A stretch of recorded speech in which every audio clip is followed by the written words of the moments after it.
Good evening, everyone, and welcome.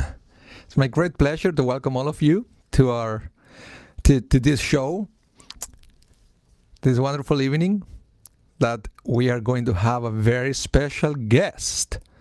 Tonight, we have the renowned psychotherapist and sex therapist, Beatty Cohan.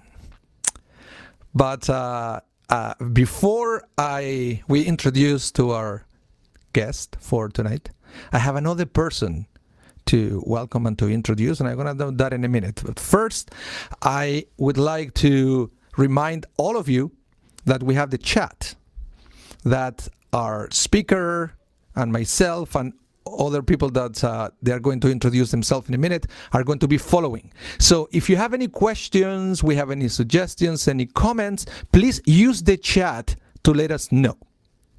We are on YouTube and we are on Facebook. And if this is the first time that you actually caught one of our streams, I would like to extend you the invitation to subscribe to our channels and hit the bell so you will be notified every time we go live or every time we upload something to our channels. We go live at the Sherry Zedek virtually every day. We have 2 services every day. We have Torah classes. We have special events like this, and we don't want you to miss anything. So please subscribe and hit the bell so that way YouTube will notify you every time we go live or every time we upload something. And also, if you're on Facebook, like our page, and either way, please like the video. There is a like button, usually at the bottom of the video. And if you like this session, smash that like button so we will know how much you like it. Now, without any further delay, I would like to introduce to all of you to very special person. She works with me at the Sherry Zedek. It's Dr. Rina Sector Albaz, and she is our education and engagement director at Congregation Sherry Zedek. Welcome, Rina. How are you doing?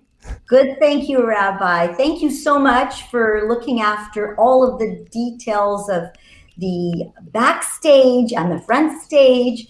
You really enable us to make all of these wonderful programs happen. So I thank you for your engagement and inspiration, enabling everything to be live and online. And what's wonderful is that we can reach people all over the world. And I know that there are people from all over the world attending tonight. I saw that we're almost 60 people on YouTube alone, and that doesn't count how many are on Facebook. Yeah, so I have the counter in front of me, and we have 78 so far. And I can see some in the chat already saying hello. I have Noah, I have Brenda, Jerome, Carolyn, Shelly. And please don't be shy. Use the chat. We want to know that you are there. We love to know the names of the people tuning into our shows. So it's great. And the difference between just simply watching a television show and participating in one of the online events is that your voice can be heard. So this is very meaningful, and this is the one thing that keeps us going through this crazy pandemic. So Rabbi, thank you for making this possible. And we also have some amazing sponsors. This event is sponsored, of course, by Congregation Sherry Zedek, but also by the Jewish Child and Family Service. And we have representative tonight. We have Al Ben-Arosh, who's going to speak in a couple of moments. We have the Sherry Zedek Sisterhood, represented by Louise Raber, who will also bring greetings. And Bernie Bellin from the Jewish Post and News. Bernie was having a little bit of a hard time getting online, but he will be here in a little while. So I really want to thank the sponsors for believing in us and understanding the importance of this topic. And I hope that other organizations will come on board. It's a very meaningful topic. Relationships are really the cornerstone of our community, the family unit, the couple, and making sure those couples are strong, especially now during the pandemic, is very vital to our survival as a community. So with no further ado, I'm going to invite Al Ben-Arosh of Jewish Child and Family Service to bring greetings and tell us a little bit about the service. Good evening, everyone. I hope you can hear me. I think so. I'm very, very happy this evening. I'm the Executive Director at Jewish Child and Family Service here in Winnipeg, and we are the agency in our community that provides the different sorts of personal, family, and circumstance supports to everyone. I'm so happy to have been invited as an agency to be part, and a thank you to all of the partners involved this evening. As we know, this pandemic has really played with so many aspects of our lives, relationships, of course, being one of the most central. And so we've been trying to focus a lot on how we can help people in terms of their relationships, in terms of the stresses they're feeling. We often want to spend time together, but sometimes too much time together is a problem as well. So we are here as a support, and we just want to let everybody know that, whether it is to do with relationships or other types of circumstances that are going on in a family, you can always reach out to us, and we're here. So we're so happy to be part of this event, welcoming Beatty Cohan, who informed me that her mother was my grade 3 teacher. So she did a good job. We're all here contributing to the community in terms of providing supports. So I want to thank you all for tuning in tonight, and I will be here later with part of the Q&A. And again, thank you so much, and looking forward to a very informative and positive evening. Thank you so much, Al. We are so lucky to have an organization like JCFS in our community supporting all of us. And I'm really, really happy that you guys are here and you stepped up to the plate to help us tonight. I was looking at some of the chat online. I've got a cousin from Texas who's watching. She could never come to our programs before, but there she is, cousin Brenda. And my assistant is here. We've got people who've been coming through our adult education, our millionaires. It's just wonderful. Somebody wrote that they're celebrating 50 years of marriage. Welcome. Thank you all for coming. I'm going to invite now Louise Raber, Sharazetic Sisterhood, to bring greetings. Good evening, everyone. It's my pleasure to be here and represent Sharazetic Sisterhood on behalf of myself and my co-president, Sandy Polanski, who is online watching us tonight. Sharazetic Sisterhood has been affiliated with Women's League for Conservative Judaism for over 90 years. We've been an active part of the Sharazetic Synagogue for almost 100 years, and we're so thrilled that we're still an integral part of the synagogue.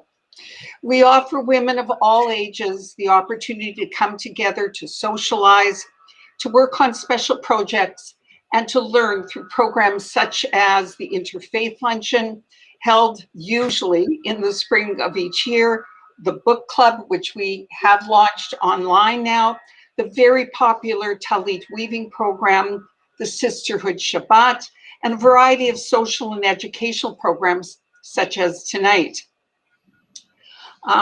Locally, we are proud that we do support Willow Place, a shelter for women, and Jewish Child and Family Services, in addition to the Sharazetic Synagogue. We make contributions to the synagogue. We've put chairs in the lounge in the women's washroom. We have Lifelike pamphlets that educate people on so many subjects that are available to all when you come to the synagogue. We donated sidurim and puppets for the family service, and we recently resilvered the Rimanim for some Torah scrolls. We're so proud to be here tonight, and I am thrilled because I went to school with Beatty. We met in grade 7 just a couple of years ago, and I'm thrilled to see here and be a part of this. Thank you so much, Louise. Thank you for everything that Sisterhood does to support us. We couldn't do it without you and without your support. It's really important to us. I'm just wondering if Bernie Bellin was able to log on. Yeah. Bernie lives across the street from me, but we have to see each other through live. I could come over to your house. You should have done it on my computer. It would have made it easier. Yeah. Can you hear me okay? Perfect. This is Michelle's computer. I spent money on this computer, but not on my own, okay? And now you know why. Yeah. What, do you want me to say something? The story. Yeah. Oh, well, I'm wondering what I'm even doing here. But I'm not gonna put in a pitch for the Jewish Post and News. It's a newspaper. If people want to buy it, they can go online and subscribe to the paper, jewishpostandnews.ca. But I'm just interested in hearing what others have to say. Although I'm intrigued. Beatty pronounces her name Beatty, but Warren Beatty is Warren Beatty. So I just wonder why there's a difference in pronunciation. That's my first question. So I'm sure that Beatty will respond, but maybe because she's Canadian, potatoes, could be something like that. But Bernie, you're way too modest, because the Jewish Post and News is a pillar of our community. You enable our community to be in the know. And if anybody wants people to know things, they put it in the Jewish Post and News. You've always been a huge supporter, and I wanted to thank you so much for helping to sponsor tonight's event through promoting and your support, as you always do. So I've got. There's someone in the background here. My dog. She wants to be part of this. Okay. Well, thank you so much. And with no further ado, I'd like to present Beatty to you. We had an amazing opportunity to meet each other because Beatty came back virtually to the synagogue for her mother's yurt site, and she saw all the wonderful things that we're doing online. And she reached out to me to see if we could do something with the synagogue to help support couples. And so I'm going to tell you a little bit about her, and then I'm going to let her speak for herself. So Beatty Cohan is a nationally recognized licensed psychotherapist and sex therapist. She's the co-author of For Better, For Worse, Forever, Discover the Path to Lasting Love. She's a columnist, national speaker, national radio and television expert guest, and host of the Beatty Show, the Ask Beatty Show on Progressive Radio Network. She has a private practice in New York City and East Hampton. But Beatty grew up in Winnipeg, and that's how she came to us. And she has some connection to all of our sponsors. She's the daughter of the late Edith and Morris Sayre. She attended the Talmud Torah in Winnipeg, where her mother was a teacher, and I think Al's teacher, he said earlier. Beatty received her Bachelor of Arts degree from the University of Manitoba before moving to Montreal to study at McGill University, where she graduated with a Master's of Clinical Social Work. She has a postgraduate specialization in marriage and family therapy and sexual dysfunction, and has been in private practice for almost 40 years. After graduating, Beatty worked in the Montreal inner city schools as a school social worker, and later was appointed as the director of Greater Montreal's School Social Services Program. She also worked at the Toronto Jewish Congress for Federation as an associate planner, and was the executive director of Jewish Family Services in Calgary, a sister organization to our own JCFS. Beatty now lives in the United States and is happily married to Jim Vretos, a sociologist, a former Yeshiva University professor, and host of The Radical Imagination, a New York City television show. She has a married daughter, Jordana, a 3-year-old grandson, Jack, and a therapy dog, Cha-Cha. And for Beatty, returning to Winnipeg as an educator is a dream come true. And it's also a dream come true for us when people who have succeeded come back to Winnipeg and do wonderful things in their own community. So with no further ado, we welcome Beatty Cohan. Thank you so much, Rena. What a lovely, lovely introduction. And I want you to know how excited I am. And I'm seeing different names on the chat, people who I haven't seen in 1,000 years. And I also really want to thank the partners. Rabbi Mass has been wonderful. You have been really a dream come true, Rena, to work with, and Bertie Bellin, who I hadn't seen in a number of years. And it was wonderful. It's really been wonderful to meet Al Benarosh, a fellow executive director, and Louise Raver. Louise and I used to play basketball and volleyball together in junior high and in high school. And I also really want to thank Robert Ebish. He has done an amazing job with the slides and the publicity.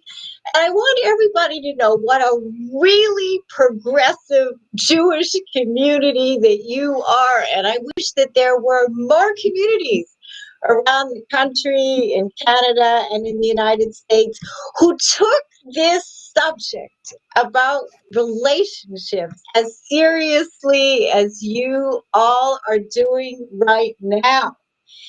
And the reality, my friends, is that I left Winnipeg. And when I say this, I can hardly believe this. I left Winnipeg 50 years ago, never to return, only to visit a couple of times a year. My parents, the late Morris and Edith Stair, and if they were here right now, I think they probably couldn't even believe that Beatty was here giving a talk to the Sharezetic and to the Jewish community and people around the world, because I was not a good student. I mean, my mother, Edith Stair, she was a teacher at the Talmud Torah, and I have to tell you, one of her worst concerns was that her little girl, Beatty, was not even going to graduate from grade 6. And I was one of these kids. I was not interested in math or in science. And I used to have to go to summer school every single summer. Imagine, my mother is a teacher. And here's Beatty in summer school for math for probably most of my high school years.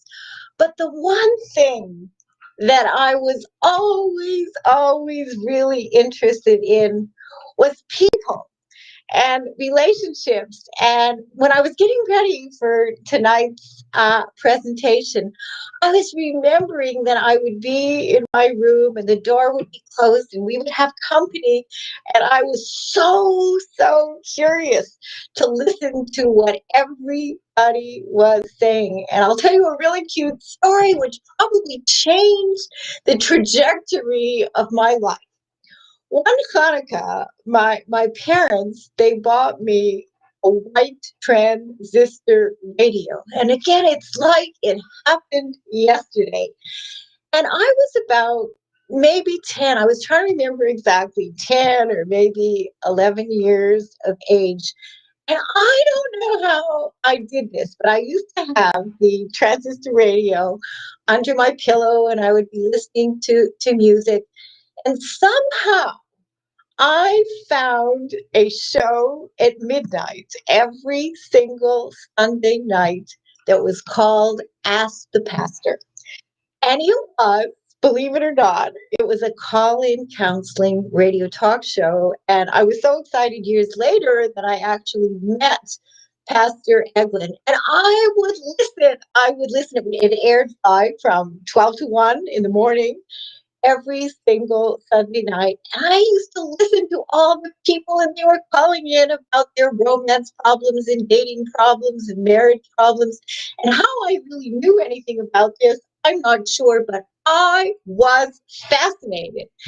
And I think as a little girl, I thought it would be so great if I could host a call-in counseling show. And many of you probably know I have hosted many Ask Beatty call-in counseling radio talk shows and do so now on the Progressive Radio Network.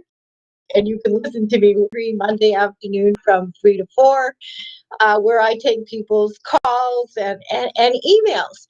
And at this time as well, fascinated, we had the Winnipeg Tribune and the Winnipeg Free Press. And I would read Ann Landers and Dear Abby. And I would read all the problems that people were writing in. And who would have ever thought that I would be a columnist, and I've had many Ask Beatty columns. And so all I can tell you is that from a very early age, I think I was probably one of these people who never had to make a decision about what I was going to do in life. I didn't know what a therapist was, but I knew that I really wanted to help people. So here we are tonight We're talking about how to never make a mistake in love again. And I'm so excited to see all of you in your comments and in your chats.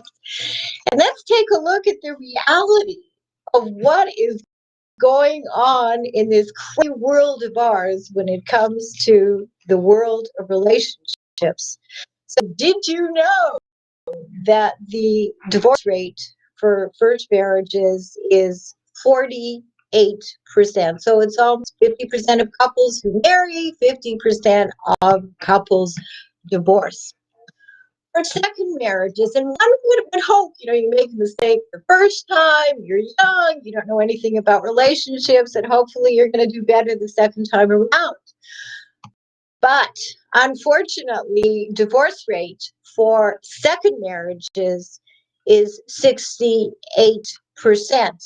And as you can see, the beautiful slide here, that 73% of couples marrying for the third time find themselves in a courtroom, in a divorce court, in front of a judge. And if we're looking at domestic violence, I mean, growing up, I'm sure that there was domestic violence, but I didn't even know anybody that came from a divorced family. And if they did, it was certainly something that was never, ever, ever talked about. But look at what's happening in the world of domestic violence. 4 women are killed every single day by their so-called intimate partner. 1 in 9 females report having experienced sexual dating abuse in the last year. 30%, listen to this statistic, of college-age co-eds claim that they have been abused by their significant other. So what is it that is really going on in our culture? I mean, when you think about it, what are some of the explanations? We have all these self-help books and relationship experts and therapists and shows that are dealing and focusing on relationships. But the reality is that we have it's a mythical belief that love and romance and great chemistry is going to conquer all adversity. And if only that were true, it would be great, and I would probably be out of business, and I would be spending more time at tennis courts. Of course, many of you who knew me knew that after my summer school for math, that I played competitive tennis all my life. I was number 10 in Canada as a junior. I think one of the only Jewish kids that was playing at that level. And I still play competitive tennis here in New York City and in East Hampton. So the mythical, belief that love and romance is going to solve all our relationship problems, we know that that is absolutely not true. But then we look at role models. How many of us were fortunate enough to grow up in families where we witnessed, even if we weren't consciously witnessing anything, healthy relationships, between mom and dad. And when you look at the role models, who are our role models today?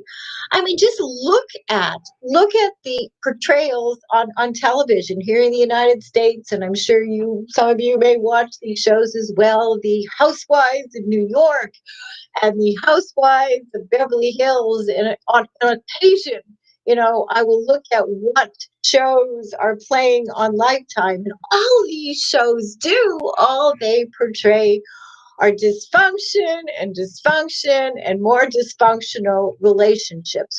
So the question really is, where do we learn about healthy relationships? And unfortunately, we don't learn anything in schools. And this is a logical place when you think about it. With the math and the science and all the other courses, it would be the most logical place, beginning in first grade, where we start to teach our children about healthy relationships. And one of the things, and I was very fortunate when I was one of the directors of the School Social Services program in Greater Montreal. Luckily, in those days, we didn't worry about budget. And I had carte blanche and was able to actually design and implement a relationship education course beginning in the elementary school level, and all of the school social workers who reported to me. I taught them how to do the program. They would go in, and teachers were very happy to either participate or to have a break. And the kids were learning about communication and how should we respect somebody if we're upset with them. And it was great. And of course, after I left Montreal, I'm not exactly sure what happened. But I have an interesting story to tell you where I thought that I was really going to have some major impact in the school system and in the university world in the state of Florida. I lived in Sarasota for a number of years, and I've been in practice now. Again, when I say this, I can hardly believe it, for almost 40 years. And in the field and in the country, when most people, when they think about me, they do think about me in terms of a relationship expert. So it's a Sunday, and I am calling my answering service. And who do you think was on the line? It was none other than Governor Jeb Bush. And here's the message. I mean, this is on my voicemail. Beatty, he says, this is Jeb Bush, and I'd like you to call me, and we have some things to talk about. And you have to understand, I am a progressive, liberal woman. And how in the world does Jeb Bush get to me? Well, I was with ABC television, actually in Tampa, and I had Ask Beatty segments on the new news. I think it was 3 times a week. And one of his aides must have seen me, and his daughter, and this was something that was in the media, his daughter was going through a lot of difficulties, and I suspect an aide saw me and said, well, maybe she can be helpful in some fashion. So I called Jeff, and believe it or not, he actually picked up the phone, and he appointed me to the Florida State Commission on Marriage. Now, you have to understand, I knew nothing about politics. I knew nothing about commissions. So I am now Commissioner Beatty Cohan. And apparently, or so the story went, is that he appointed me because he wanted me to implement my relationship education program that I'm going to be telling you about shortly, based on my book, For Better, For Worse, Forever, Discover the Path to Lasting Love. And I was ecstatic. Imagine being able to have finally relationship education in the high schools and in the colleges throughout the state of Florida. So this was a 2-year appointment.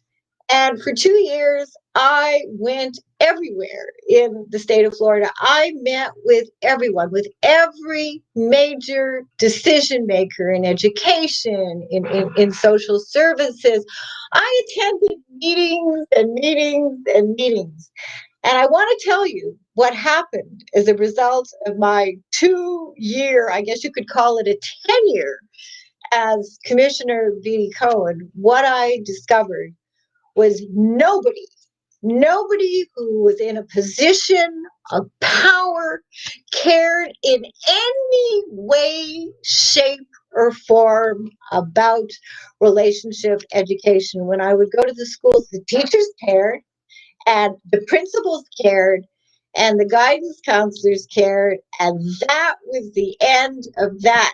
And I made a really big fuss. It was like, what did I do? Or, for 2 years, I'd go to these meetings. I'd be in meetings for 8 or 9 hours a day.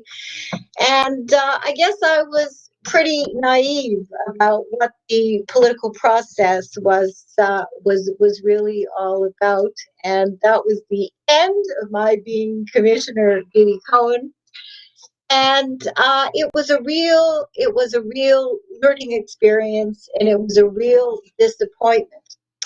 But I want to tell you that many people do believe that the best way to build stronger families and marriages is to attack the barriers keeping people from achieving their full potential.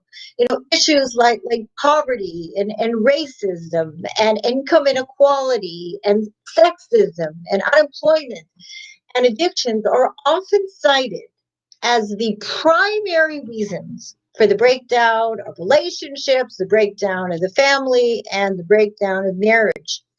And what I've found is that although these are clearly contributing factors to marital and family strife, removing these barriers alone will not and do not solve the problem. So what did I do?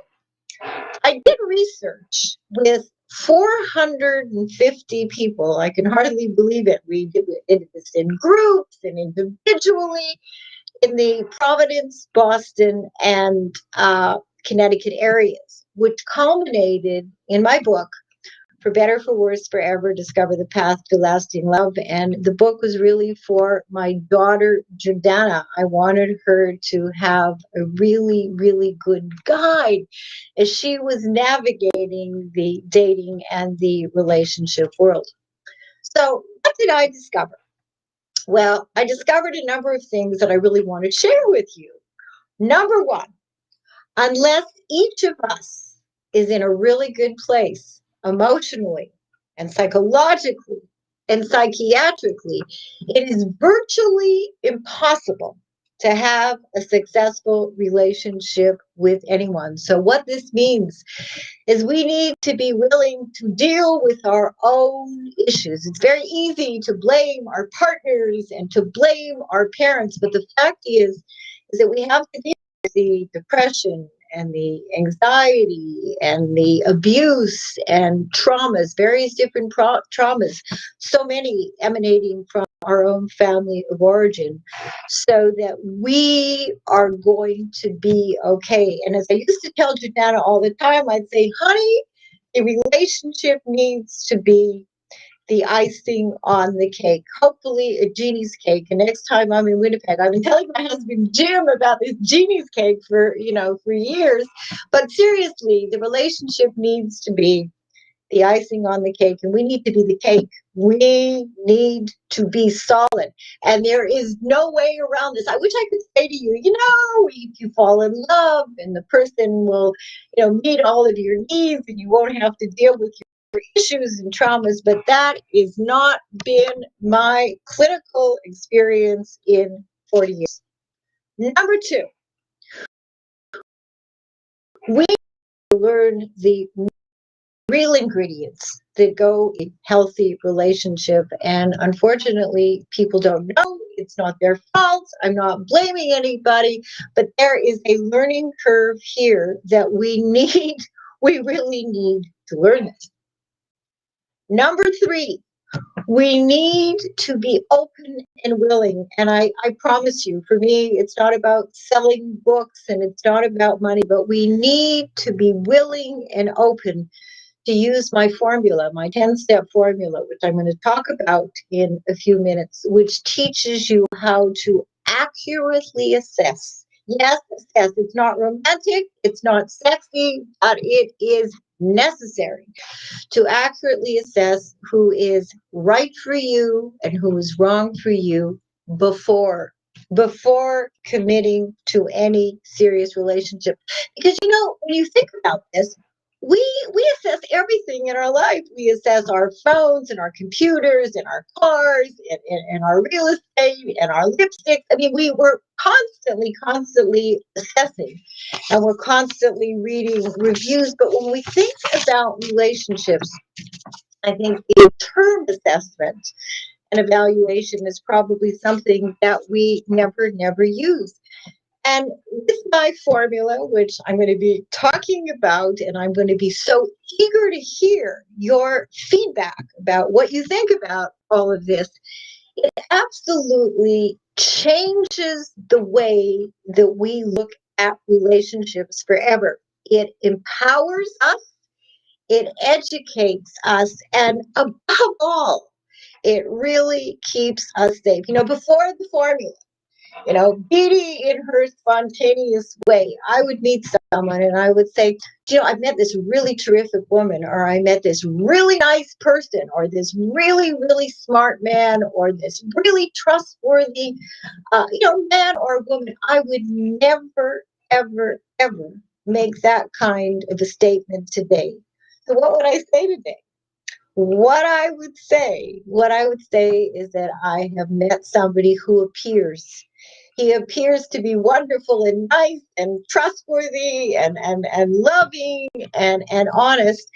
And what was so interesting about this research, and for me, because in my personal life, I'm such an impatient person. I want it now, I want it yesterday. But what my research found is that it takes about a year to really find out who somebody is and who somebody is not.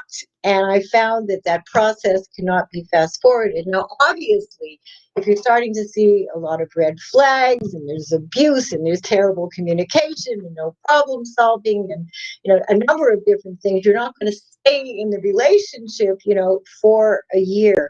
But it does take about a year to really, really get to find out who the person who you think you're madly in love with is and is not. The other interesting finding from the research was that there is no correlation, and this may be surprising. This may be surprising for a lot of you, that there is no correlation between socioeconomic status and relationship success and skill. In fact, the only difference between the people that I treated in the inner city areas of Montreal when I was a school social worker, and these are people who were waiting for the welfare check to come so that they could pay the rent and they could put food on the table for their children. The only difference between this group and a group of very wealthy, successful people who I have treated, who I treat, the only difference is that my, in quotes, successful group were able to maybe fly away on their private planes or take a vacation on their yachts. But in terms of relationship knowledge and relationship skill, there was no difference whatsoever. And it didn't matter if they went to Harvard or Yale or the University of Toronto or MIT or to McGill. People simply they have to learn. They have to do a much better job of learning the ingredients that go into a healthy relationship. And certainly we all need, all of us, to improve our relationship knowledge and our relationship skill. And whether or not we want to acknowledge this or not, that relationship success, it's not about money, it's not about power, it is dependent on relationship education. And we need to find ways to give people the opportunity to get it right. I want to tell you something. I have decided very, very recently that I really wanted to focus my attentions in the Jewish community, and I think probably in the Canadian Jewish community, as well as here in New York. And you, the Winnipeg Jewish community, progressive, smart, caring. I mean, I have heard there have been some comments, and I will not embarrass the rabbis or the cities. Their response has been, well, you're not into this. You're looking at domestic violence statistics, and yes, there are plenty of Jewish people who are involved in the cycle of domestic violence. You're looking at these incredibly high divorce statistics, and you're saying that we're not into it. And the schools too. I mean, there are all kinds of excuses that people seem to have, and you wonder why. why? I mean, we talk about the importance of family and marriage, and it's one thing to be talking about communication and problem solving. And of course, that is one, those are really two of the different ingredients that I'm going to be, going into a little bit more depth shortly. But that is not sufficient. It is not just about communication and problem solving. Although if you ask me what are the two most important ingredients, I would say communication and problem solving, but they are not sufficient. So what do we need to do here? Well, we need to try to find ways to implement relationship education programs into our schools. And I'm hoping that the Winnipeg Jewish schools, that you can be a real leader in Canada and show other communities that you get it and that you really care. The other thing that I believe is so important is premarital counseling for couples in our synagogues. I think that that is something that should be absolutely mandatory. I mean, after all, a wedding is for a day, and hopefully a marriage is for a lifetime. And in talking to some of the guys and really finding out what is going on in terms of premarital counseling, and it's something that's very, very important. And then, another thing that I think that all communities should be doing is making relationship programs for singles and divorced and widowed men and women readily available, through Jewish Family and Child Service agencies and the Jewish community centers and the Federation. And that is the only way that we are going to make some positive changes in this world of relationships. So now, finally, I want to tell you about my 10-step formula that was based on the research with 450 people. Now, I want to tell you that you're not going to be putting prospective partners on trial, but you're going to have to go through this process in a very gentle and loving way, but the process is absolutely necessary. So beginning with family history, when patients come to see me, when people come to see me, I begin at the beginning. And I want to know what happened and what didn't happen and see whether there were traumas, abuse of various different kinds. And this is the same kind of information that we all need to know, because the acorn oftentimes does not fall far from the tree. And you might wonder, well, why does it matter? Why does it matter that this person came from a dysfunctional family? Or why does it really matter that the person came from a very loving family? Because you want to know. You want to know. We all need to know what this person learned, either consciously or unconsciously, about healthy relationships. And I hear this all the time, where somebody might say, I came from a family where there was abuse. Or I came from a family where one or both of my parents were alcoholics. Or I came from a family where there was zero communication, and people would argue and people would yell and people would throw things. But what you want to hear, I mean, we can't change anybody's family history. We can't change anything that happened 30 seconds ago. But what you want to hear from your partner, and of course, this is also an assessment. This is also a self-assessment that you want to do for yourself, is that I didn't want to be like my mom, or I didn't want to be like my dad. And what I've done, I've read, I've taken courses, I've gone for counseling, because I did not want to repeat the family dynamic that I lived with when I was growing up as a child. And of course, the proof is in the pudding. It's not what you say, it's what you do. And this is something that you are going to be able to see as the relationship unfolds. Number 2, the second chapter is called Skeletons in the Closet. And these are things that are not really visible to the untrained eye. And of course, with COVID, especially now, you have to be so careful. sexually, and people are actually asking to make sure that the person does not have COVID and that the person hopefully does not have some kind of an STD. We have to be careful. We have to make sure that whatever it is that we're doing is really in our best interest. And when I talk about other skeletons in the closet, I'm talking about verbal, and emotional, and sexual, and physical abuse, and substance abuse. Now, probably you're not going to see any of this in the very beginning. In the very beginning of a relationship, everybody is on their best behavior. But again, this is where you have to allow the relationship to unfold.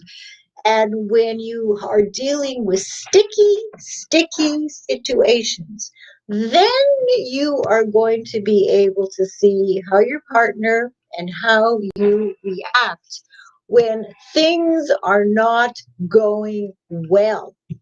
And, I had a patient, and this was somebody in Sarasota, and she came to see me, and somebody who's very well known in Sarasota and successful in quotes. And she told me that her husband hit her once a year. And I said, what do you mean once a year? I mean, this was not a everyday pattern or anything that happened on a regular basis. So once a year, they were on vacation, and he had too much to drink, and he hit her. And finally, she decided to reach out and try and figure out, really what to do. Now, in getting to know this woman, it was very interesting. When I went back to her family of origin, what did I discover? This woman was hit every single day as a little girl growing up, so that for her, she was confused. She thought that maybe once a year was okay, and once a year or once every 10 years is never okay. And she got to a place where she was able to emotionally work through what didn't happen in her own family background. So we called in her husband. And it was amazing that he even came in. He was not the kind of a man who was going to come in and see any therapist. And she got in her life, and she told him that it would never ever happen again. And if it did, she was going to leave the marriage. And I remember seeing her at an event a few years later, and she looked at me, and it was like, okay, everything is okay. It's really okay. So, when we're talking about abuse, it's not something that has to happen every day, but a little bit of abuse and a little bit of poison is never okay. More skeletons. And when I talk about more skeletons, I'm talking about things like depression, clinical depression, and anxiety, and other psychiatric disorders, gambling, sexual addiction, other lies that you discover about your partner. Now, I'm not at all suggesting that because somebody is suffering from a variety of different types of psychiatric or emotional problems that you are going to leave the relationship. But what you do need to see, and what we hope is going to happen, is that the person who is indeed having these kinds of problems is willing to, and this is my mantra, is willing to acknowledge and address and resolve as best as possible the problems that are getting in the way of their lives and relationships. So when you have somebody who's saying, no, this is not something that I am willing to deal with, you're overreacting, I only get drunk a couple of times a month, or just like the woman, whose husband only hit her once a year. And if you are in a situation, or if you've ever been in a situation where you're dealing with mental health disorders with people who are unwilling to get help, you know what a challenging, difficult time it can be. So moving along, communication, and that is a critical ingredient. And I'm not talking about where are we going for dinner, or should we go to Palm Springs, or should we go to Hawaii. I'm talking about being in a relationship with somebody, and you have to learn the skill as well, who is able to express the full gamut of emotion, the love, the scare, the fear, the disappointment, so that somebody is not withdrawing and somebody is not avoiding and denying and blaming. And again, you're only going to be able to see this as the relationship is unfolding. And if we look at problem solving, we all have problems. There are always going to be problems in relationships. And the absolute key to successful emotional communication and problem solving is developing the skill. So we all need to learn how to say it, where to say it, when to say it, if to say it, and how to say all of this well. And it is not something that is easy to do. And when there are conflicts, and this is something I have to remind myself as well, and I certainly suggest this to patients all the time. If you're having a discussion, you want to make a date. You're not going to start a heavy discussion in the morning when you're running out of your apartment or house, although these days people aren't really running anywhere. I think most people, 52% of people in the United States are now working from home. So you want to set a time and you want to say, darling, I love you very much, and there are a couple of things that I want to talk with you about. And healthy communication and problem solving involves discussion, hearing each other without interrupting, and that's something that I have to also remind myself. Just because I'm a therapist doesn't mean that I do it perfectly all the time. I certainly don't, and my husband can certainly attest to that.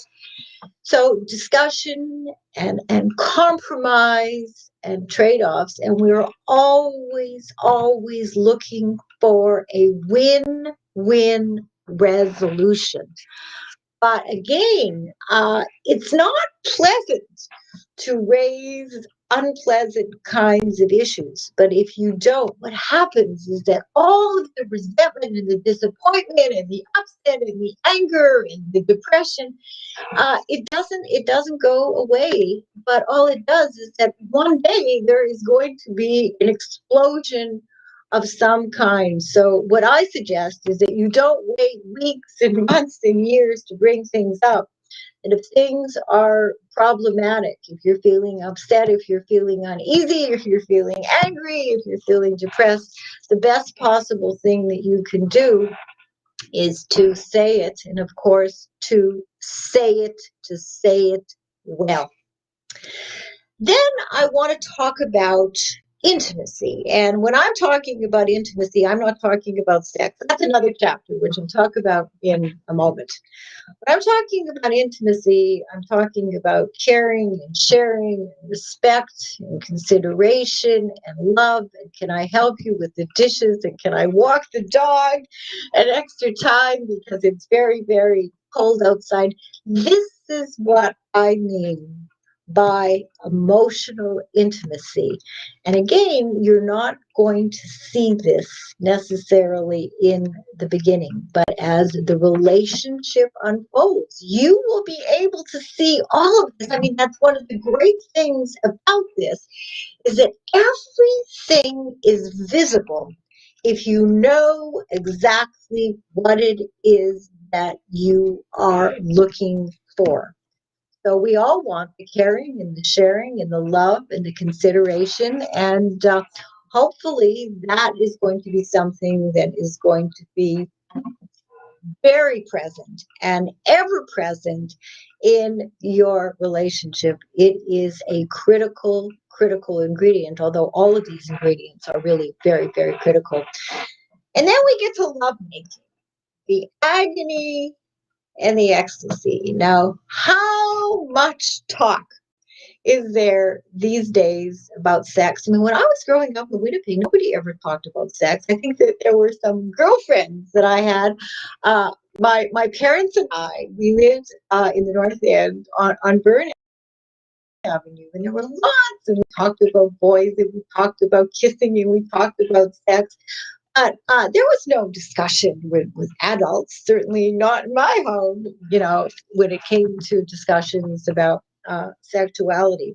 But these days, we're always talking about sex. So I'm going to tell you about a study, and you may be surprised at what the findings are. In fact, Rabbi Mass, we were discussing this a couple of weeks ago, that in France, couples have sex and make love 2 to 3 times a week. Well, guess what that ratio and frequency is in the United States? It's about 2 to 3 times a month. But I'm not concerned about the frequency. But what I am concerned is that we are really not doing well in the bedroom at all.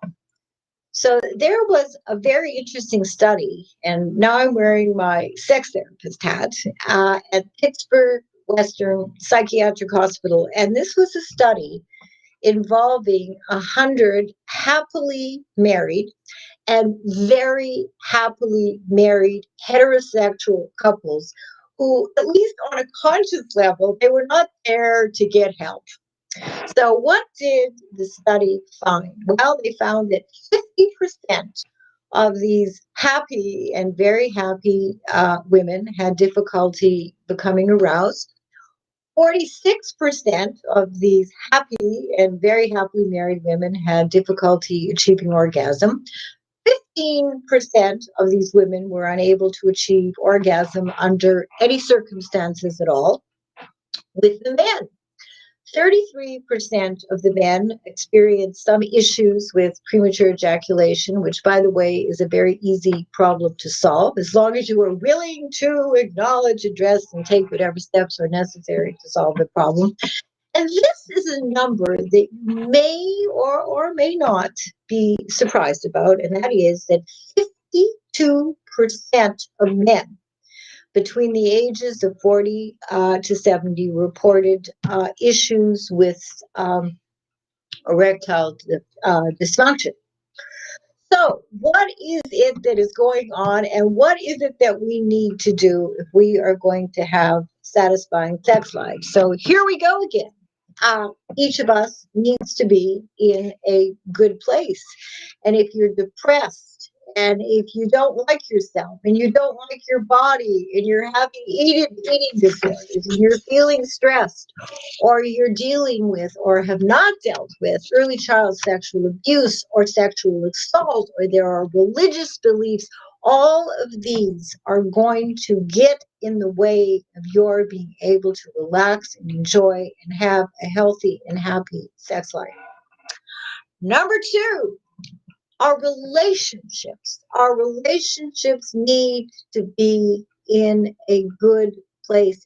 If you're angry and upset and you feel disconnected with your partner, or at least for the majority of women, you are not going to feel like going into bed and having sex. So again, the relationship issues, it goes back to we need to be in a good place, or relationships need to be in a good place.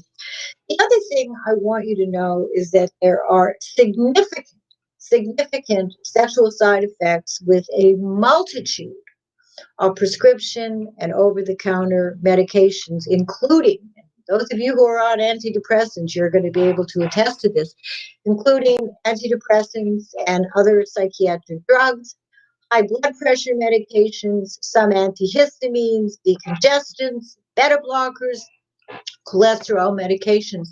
So that if you are concerned that maybe it is your medication that is having some negative impact on your sex life, on your desire, on your ability to have orgasm, this is something to really, really give yourself permission to discuss with your doctor.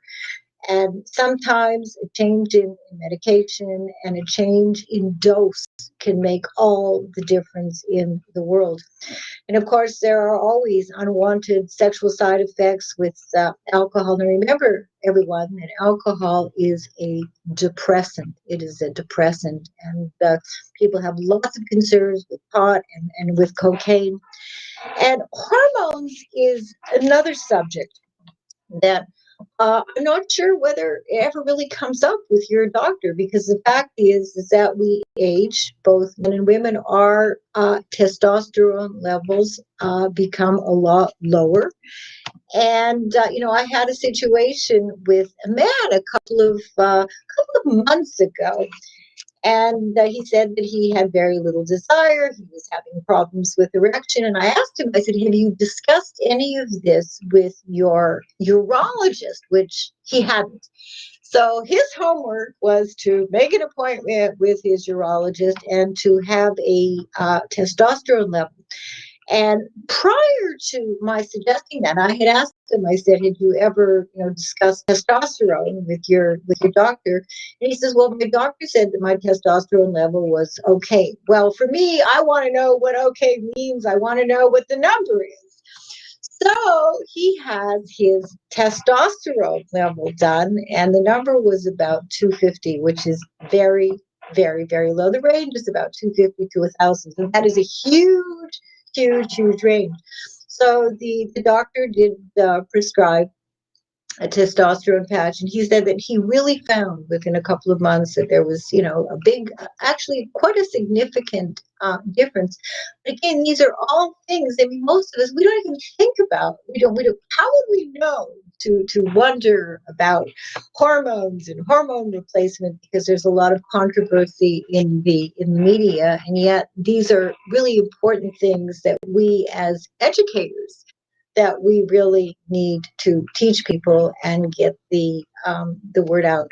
And of course, issues like work and children and money and stress and poor diet and lack of exercise and physical problems and drug and alcohol problems will all play havoc not only with our lives, but with our sex lives as well. And again, wearing my sex therapy hat, I feel it's really important to not let your sex life go. And I think that we can all do a much better job in keeping ourselves really attractive and making games of sex. And I'll tell you a little vignette, and I just thought about this right now. Two of my most favorite patients, who are no longer alive, unfortunately, I treated in Sarasota. Both had been widows, and I had initially treated them for significant depression.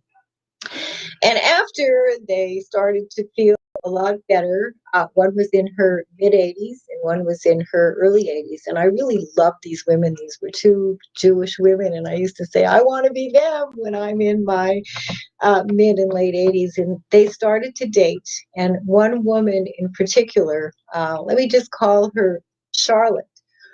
She'd been married forever. She had a great marriage, and her husband had died. And she developed a crush on one of the men that worked in her assisted living facility. And she said to me one day, she said, Beatty, I'm feeling things and I'm really attracted. Now, why this very, very young man would want to have a relationship or sex with this 85 or 87-year-old woman at the time, I'm not exactly sure why. In fact, I was concerned that maybe, he was interested in her money. But she really enjoyed her sexuality until the very, very end of her life. And I remember thinking, I want to be Charlotte when I am that age. And, hopefully I will be. The next area, we are on the 8th ingredient in my 10-step formula, is called old baggage and the high price of exes. So these days, since the majority of people are divorced, there are a lot of things that you really do need to think about. if you're wanting to have a committed relationship with somebody who is divorced. So subjects like child support and exes and what's going to happen? What's going to happen if your children can't stand me? Do I really want to be a step parent? And what am I going to have to deal with is you are still going through the divorce court because your wife or your husband is just taking you back to court. So again, these are all, they're just subjects. They're issues and subject that we do need to not ignore, which is why my mantra, and I think my patients are probably people who listen to my shows, I think they're tired of hearing me say this, but it is about acknowledge, address, and resolve as best as we possibly can. Chapter 9 is what's your deal? Let's make a deal. And for those of us who are from Winnipeg, you remember Monty Hall, and that was, let's make a deal. So in this particular chapter, we want to talk about goals and values and lifestyle and money and children and parenting and sex and hopes and dreams and expectations and religion and politics and jobs and location. If you want to live in Florida and somebody wants to live in the Northwest and then you can't have a second home, there may be some compromises that you're going to have to make. But my point is that before we make that final commitment, there is so many things, there's so much that we really do need to find out about our partner to see whether or not we are going to have a shot at being able to have a happy, long-lasting relationship and not become one of these dismal divorce statistics. And finally, chapter 10, the perfect partner. There's no such thing. You're not perfect. I'm not perfect. There is no relationship that is perfect. However, and I think that for me, this afternoon, I was thinking about tonight's presentation and I'm so excited. I mean, I really am excited to be here with all of you. I was thinking that these 3 questions in the last chapter of my book are probably the most important questions of everything that I've said. So question number 1, what I want and need in a loving, long-term, healthy relationship. And write it down. In fact, in my book, at the end of every chapter, there are exercises, and I tell people to please do your homework. My mother, Edith Thayer, would have insisted that we all do the written assignments. So what I want and need in a relationship. Second question.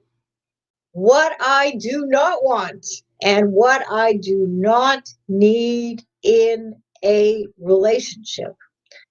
And the third question, and this is where we have to be so authentic, so honest, not with anybody else, but with ourselves.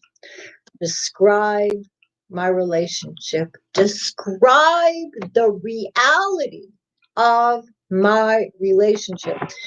And very, very frequently, what I want and need is exactly what I don't have. And then the fun begins. You have to really think about what compromises. What compromises am I really willing to make? Am I going to compromise about sexual attraction? Am I going to compromise about the amount of money and the kind of lifestyle that we are going to have? And only you, each of us knows in our heart of hearts what kind of compromises are okay and what kind of compromises are never, ever okay to make and should never be made under any circumstances at all. And these are, if there is no emotional communication and problem solving, your relationship, it is not going to have a good chance of being successful. Again, when you think about emotional communication and problem solving, how unromantic is that?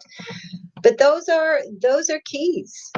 or a lack of emotional intimacy, if you are with someone who does not know how and who is not interested in figuring out or in getting help, how to become more emotionally present and emotionally intimate, the caring, the sharing, the trust, the compassion, the respect. Other things that we must never compromise on at all is abuse of any kind. Even if he only hits me once a year, well, that is absolutely not okay. So we're talking about verbal, emotional, physical, sexual, substance abuse, any behaviors at all that make you feel unsafe or uncomfortable. And, it's interesting about chemistry. I had a woman call my Ask Beatty Cohan counseling show this week, and she said that she was really in love with a wonderful, wonderful man, and that he had all the attributes that she could have ever wanted in a relationship. This is a woman who's 55 years old, Marion from New York City, but that she had zero chemistry or sexual chemistry with this man, and she really wondered, what to do. And I suggested maybe she give him a little bit of coaching and tell him, I love you to touch me this way, and I love when you kiss me this way. But the fact is, maybe she didn't like the way he dressed, so they were going to go shopping. But only ultimately, what it is that you are willing and you are prepared to compromise on.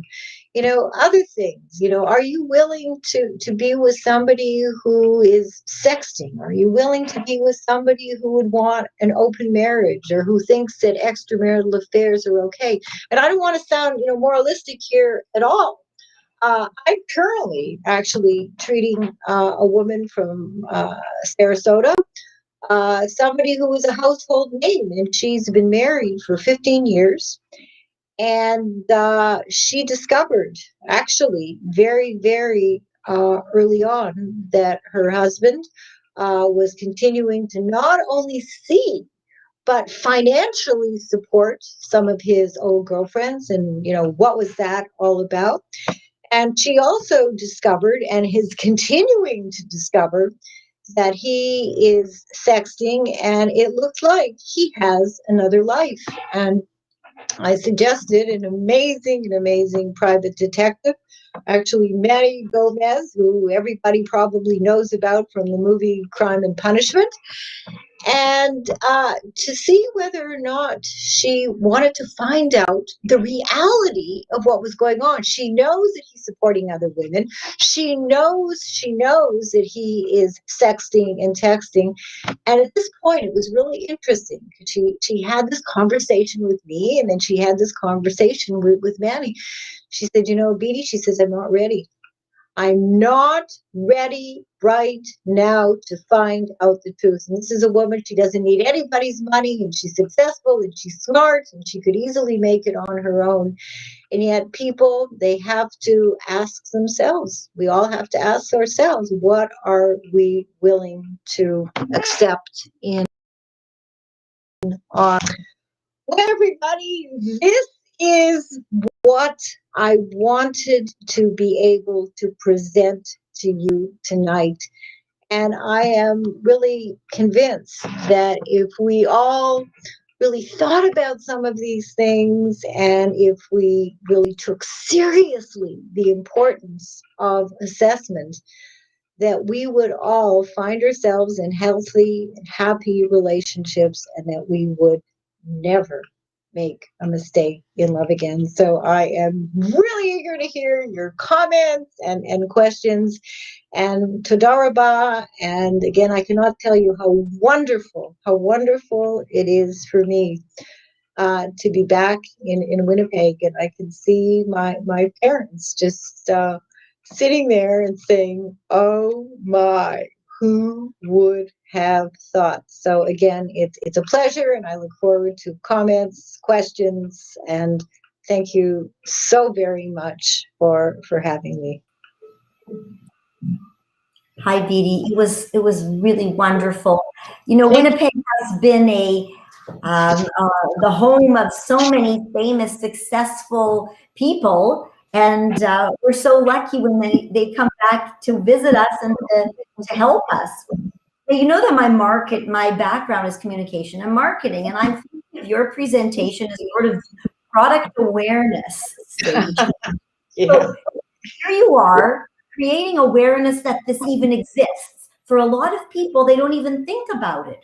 So I think that our audience, and I may say so, a lot of people will probably need to take the time to think, okay, I realize that something exists here and that I have to start looking at it and getting more information, seeing how does this actually pertain to me?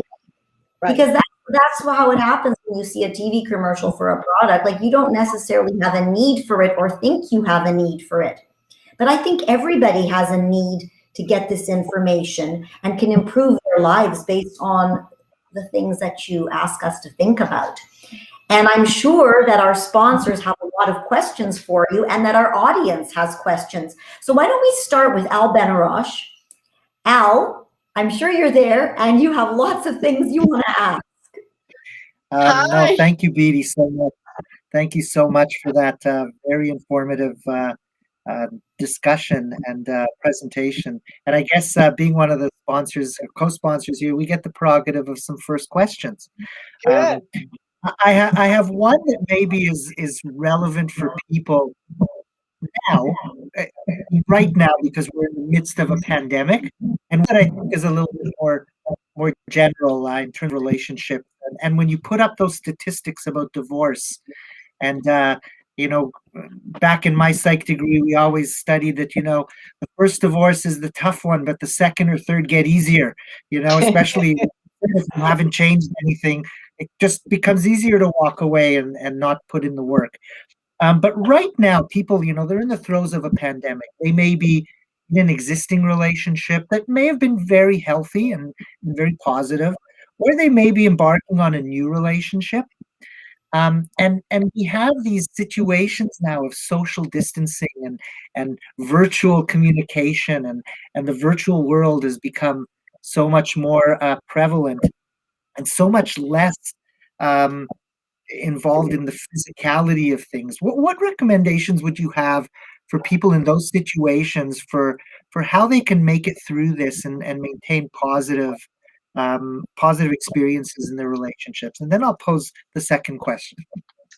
Well, I think that it's such a great question, Al. And I think for people who are looking to find a relationship, and of course, these days, you know, I read the New York Times every Sunday, 80, 90% everybody is meeting online. What a wonderful opportunity to slow the process down and really get to find out and assess who this person who you think you would like to date, who you would like to maybe, you know, meet up with, who this person really is. It's a great time. It's a great time to read. It's a great time to really be educating ourselves, since, as you say, I mean, so many people are still at home and the social distancing is so important. Although, you know, it's funny, I was talking on my radio show a couple of weeks ago how many people are saying, we don't care about the social distancing. We just want to have sex, and they're being extraordinarily irresponsible, and they're not doing really what is in their best interest in terms of safety, and are still, you know, going out and hooking up. And, you know, for those of us who are at home with our significant others, we need to set some rules. I know that my husband this morning was saying to me, he said, listen, I really need some space from you. I know you're excited about your presentation tonight, but I need a couple of hours where we're not going to be talking about the presentation or your shows or anything like that. And that was great. It was great that he said it. So there were boundaries that were set, and I think it was a little hard for me this morning, but I pretty much respected his wishes and gave him the space. And I think this is where, you know, respect and communication, you know, does it really does come into play. Did that answer your question in part? Oh, I think so. And if I could just pose a second question, and then I'll turn it over to Rena and to someone else, and maybe to some of the chat if there are any questions coming through. As you were speaking, it just all seems so simple. 10 easy steps, and the various, and there's so many of them are so intuitive. And I mean, I'm a therapist as well, so for sure I can definitely glean a lot from what you said. But we talk about people repeating old patterns over and over and over again, even though they know it. They know that somebody's wrong for them. They know they're attracted to a certain type and these sorts of things. And so what are the steps people can take to, I mean, clearly do that self-evaluation, but then the steps they can take that are really pragmatic and practical to break those patterns, so that they're not repeating old hat over and over again.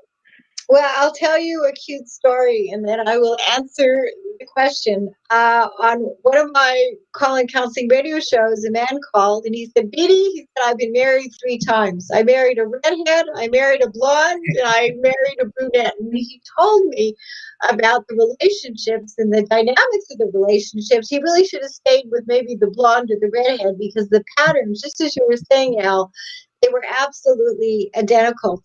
What I have found, and I suspect maybe what you have found as a therapist, is that nobody that I have ever treated ever comes for help or asks for help unless there is a crisis.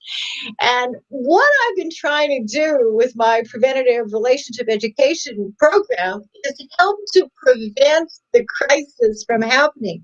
So people need to, unfortunately, bottom out and go through a lot of bad times before they seem to be willing to say, "Listen, there's something going on here. These are patterns of behavior that are no longer working for me.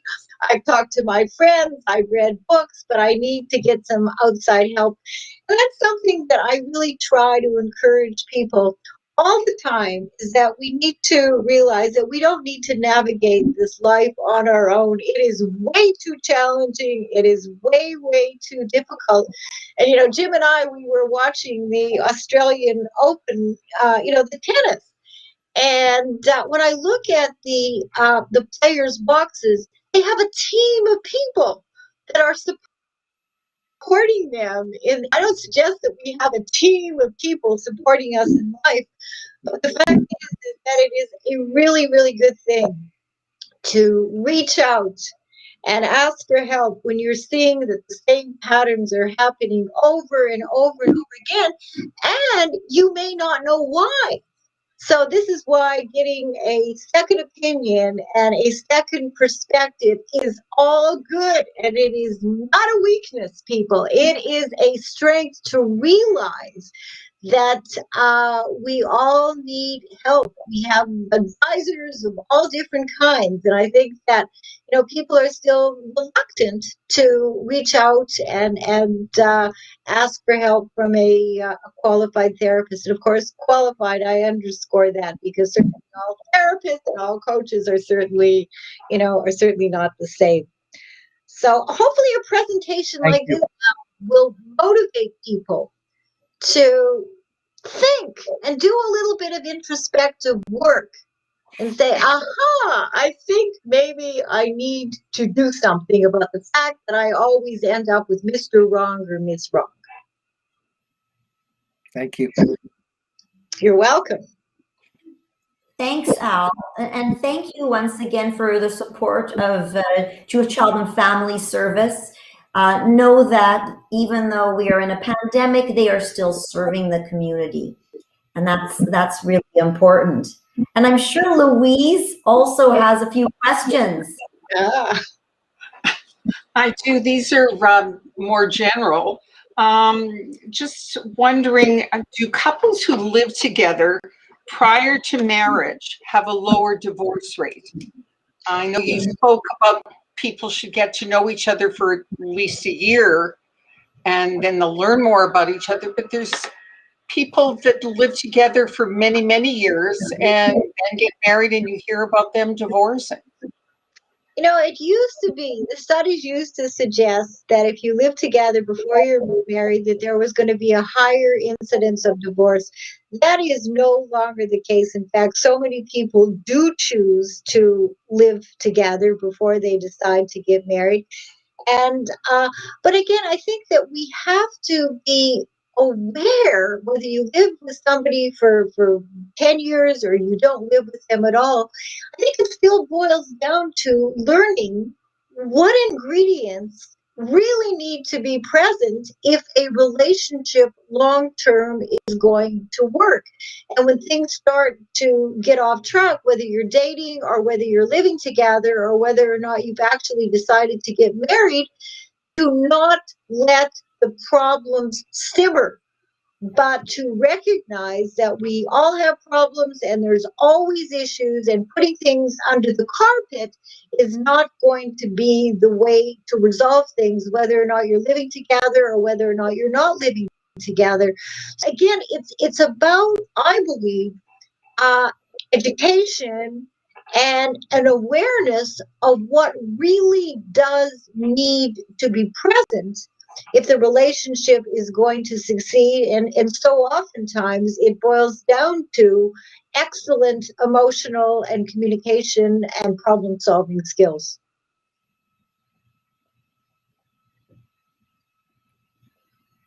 Do you have any other questions, Louise? I did.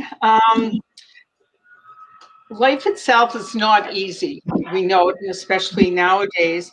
Do people tend to give up too easily and get a divorce, or do they really try to work at their marriage? Well, of course, the people that I see are there to get help. I think that people don't work hard enough because I think that they're not sure exactly how to do the work. I mean, when problems start to surface and you see the same problem surfacing over, and you're not exactly sure what to do, you're not exactly sure why you're arguing about the same thing over and over and over again, that is the time to reach out and get a second opinion and see what it is that's really going on. And of course, Al will appreciate this. Typically, the presenting problem, which is the reason why people typically come into therapy, is just, in fact, the presenting problem. And there's usually a lot of underlying issues, including the so-called presenting problem, that need to be sorted out. And, you know, some of the chat comments that I'm reading right now, and I'm so excited to see my friend Philip Hoffer and Jerome Bowman, and there's so many people here that I haven't seen in 1,000 years. This is a very complicated area. None of this is easy, and it's not simple. Going through my assessment process, you know, the 10 steps, you know, when I talk about, you know, oh, well, it's a 10-step formula. It's very complicated. It is not easy to go through this. I mean, in my book, there's so much more to think about than, you know, what I've been able to present tonight. But, you know, the fact is, and really the question is, what are we going to do about this sorry state of affairs? I mean, we can continue, we can lament the statistics, and it's terrible and it's awful, and the divorce rate and the domestic violence rate. But the Jewish community here in New York, I mean, I am so proud to be a part of our Jewish community that realizes that this kind of relationship education, it is critical. It is absolutely critical. And unless these kinds of programs and presentations happen, nothing is going to change, because you look at all the self-help books out there, and the therapists and the relationship coaches and the programs and the podcasts. And yet, what I feel is that we are missing the boat, that we haven't put the whole thing together in a way that, you know, through my own personal experience, through my own clinical experience, that I have learned to do. So it's not just, I mean, the three different areas. We've got to be okay. We need to learn the ingredients to go into a relationship, and we really need to do a terrific assessment. And none of this is natural, and none of this is just learned, from being born or waking up every day. I mean, these are critical issues. And the only way I see that anything is ever going to change is if we are all committed to relationship education.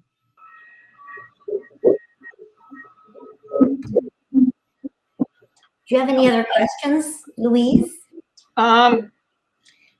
Just one other one that someone mentioned to me when we were discussing tonight's program, and she had wondered, people who marry, and I don't think we see it as much anymore because the woman gets pregnant. Yeah. Does this obviously poses a great stress on, to start a marriage that way, unless people had planned to get married and this was like a oops beforehand. Do you think that a lot of people get married who shouldn't? I think a lot of people marry people who they don't know. And that's what my experience has really taught me. We're lonely. We want somebody. We're getting older, or we think that all of our friends are getting married and we should get married.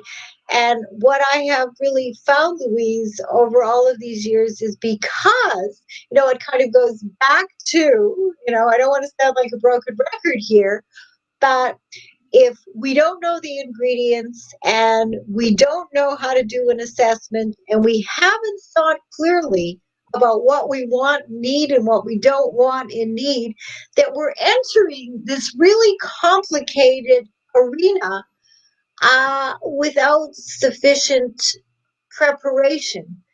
And, I wonder, all the people who are, streaming in and who are on Facebook, I really wonder, what are you all thinking about what I believe is such an important area? I mean, even Warren Buffett, I quote him all the time on my show.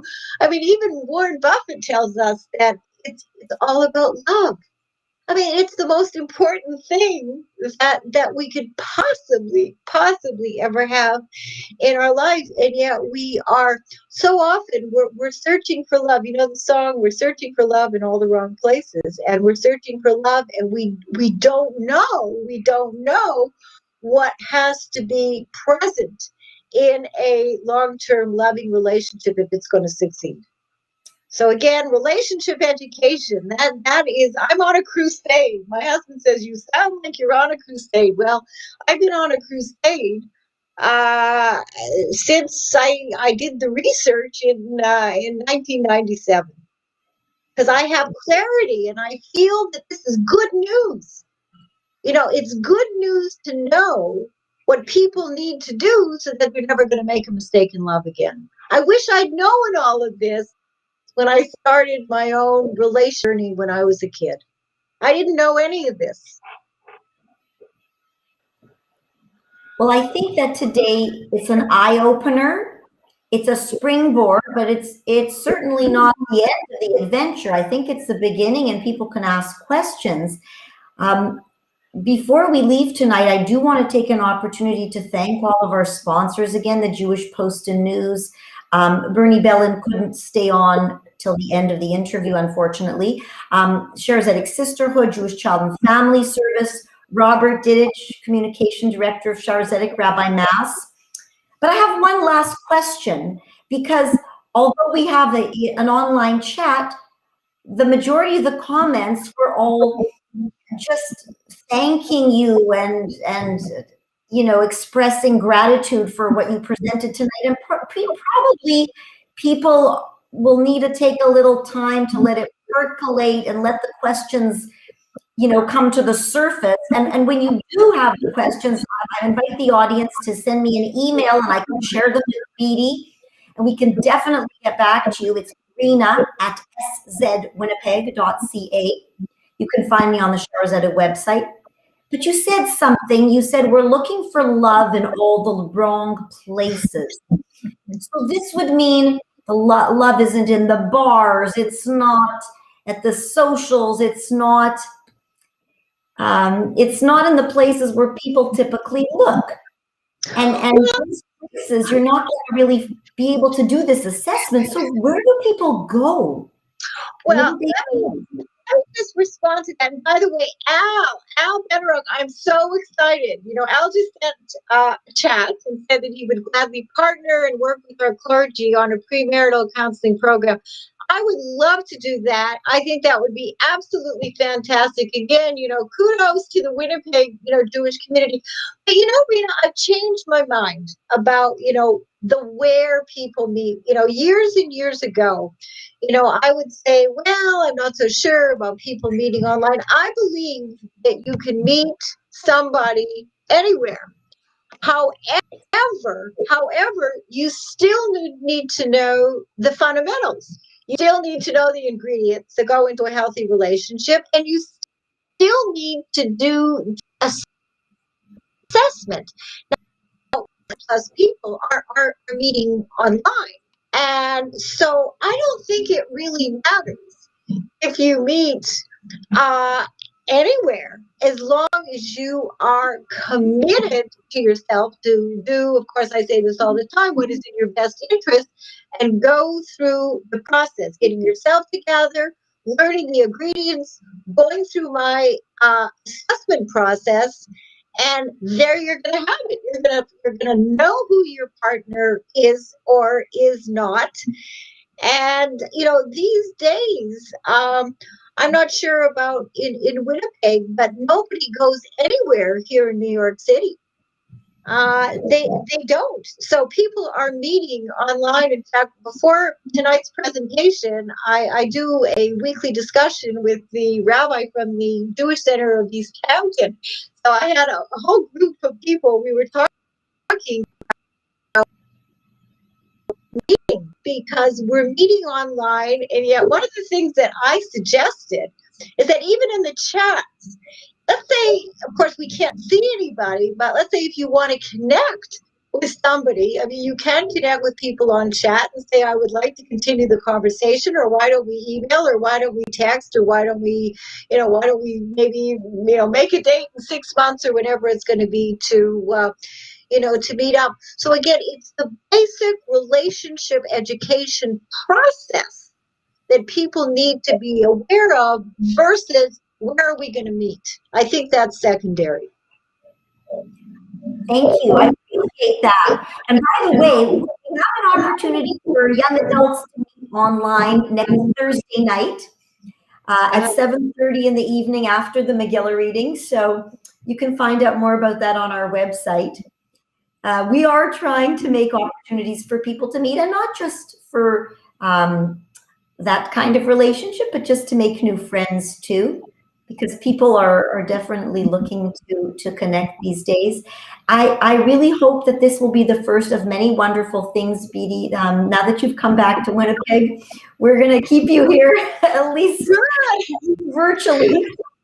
You know, that is so great. And my husband, Jim, he is so eager to come to Winnipeg. And as soon as the pandemic, as soon as things ease up, I really want to go back home and meet you in person. And it's been such a pleasure working with you and the rabbi and Bernie and Al and my friend Louise. I mean, it has been great. And I thank you so much for the opportunity.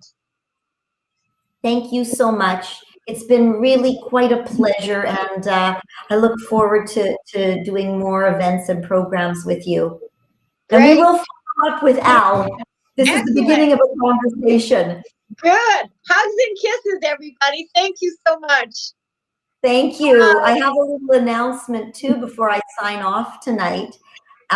Just to let the audience know that our adult education is continuing, and we are going to be offering the Melton program, Jewish Denominations course with Beatty Cohan. But please hurry up and sign up. You can find information on our website and Facebook page. And I've been invited for coffee to Texas. I'm coming. Thank you all. Have a good night. Thanks, Rabbi Mass. And I think everybody's ready to put on their pajamas. Take care. Bye. Good night. Good night. Good night.